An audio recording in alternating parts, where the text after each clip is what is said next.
I'm Elijah Brown. I own Gallery 63, an auction house in Atlanta. Let's talk watches and show you some cool things we have coming in our July 17th sale. All right, so first off is we have this Rolex Oyster Date, and it, funny enough, does not have a date function, but it is called an Oyster Date. It's a 6480, and you can see it's currently working. They had most of the design that Rolex was going to be in the late 50s, early 60s, but they don't have like the total package of what does a Rolex look like yet. This band is a factory original Rolex, but it is unusual. It's stainless steel, and it actually keeps pretty good time. I was wearing it the other day, and you can definitely wear this watch around and enjoy it. It's a really beautiful watch, and it's a lot of watch for the money. So you can have a Rolex without breaking the bank, but still have a watch that looks modern and something that you can wear and is recognizably a Rolex. So that's a great piece. Next, we have this ladies watch. This is a Cartier, and this, I recently had a new battery put in it, new leather strap. It's a vermeil watch, which means that it's gold plate over sterling silver.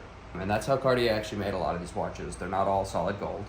And this watch runs and keeps good time. It's from the probably late 80s. We've got some paperwork here to accompany it. Certificate of authenticity. You might even say the date. Oh, it's from 1986. Look at that, how cool. And it was retailed by someone in Singapore. So this watch has been all over the world, and now it's here at Gallery 63, and it's for sale on the July 17th at our auction. Catalog coming soon. But if you want to own this, you can, and this is your opportunity to buy it without paying ridiculous Chrono 24 prices. We sell these, everything starting at $100. And your wife would love this, and you can give it as a gift. It's got the box. Tudor is sort of like the companion brand to Rolex. So these are, they're a more affordable price point, but these are not highly collectible. This has got the rose at the 12 o'clock, which is something that they do not do anymore. That's only seen on their vintage pieces. This one is a shock-resistant Tudor Oyster. It's a 34 millimeter watch. It's kind of funny.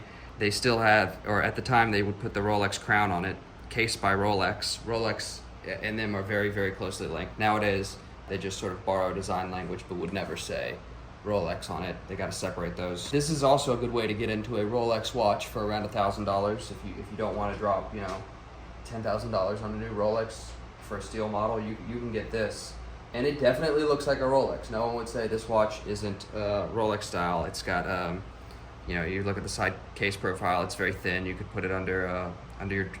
You can wear it as a dress watch. But you can also wear it as just a good work watch. It's shock resistant, so I wouldn't go banging on things, but it's still nice. So this is a slightly more expensive Tudor. It's an Oyster Prince. This is a bit more refined of a model. This is an automatic one, so it does have some loss to the patina on the bezel, but that is because this watch is over 50 years old. And you can see it has these really cool hour markers that are kind of like they're scalloped a little bit. 3, 6, and 9 are like doubled. Check out the back. Also cased by Rolex. This one is in really good condition. Of course, all of these are 100% authentic. I had this beautiful Oyster Prince with the rose at 12 o'clock taken in. And so this one's slightly more expensive just because it's a slightly better, more desirable model, but it's still absolutely gorgeous. It's something that I would love to have in my collection. Okay, so last watch is an Omega. Omegas are super duper hot right now. We have really been selling them, and I get emails from live auctioneers all the time saying that Omegas are hot. They're like investment pieces.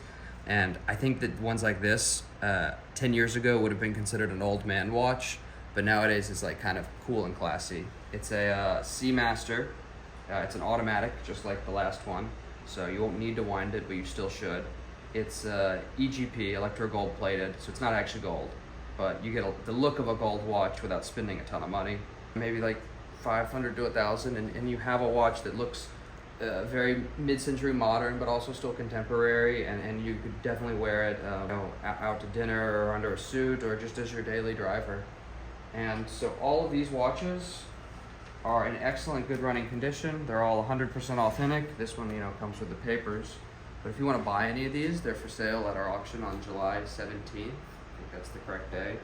It's a watch auction. We have over 40 designer vintage watches, some contemporary ones too. This is just a little taste, so check us out, gallery63.net.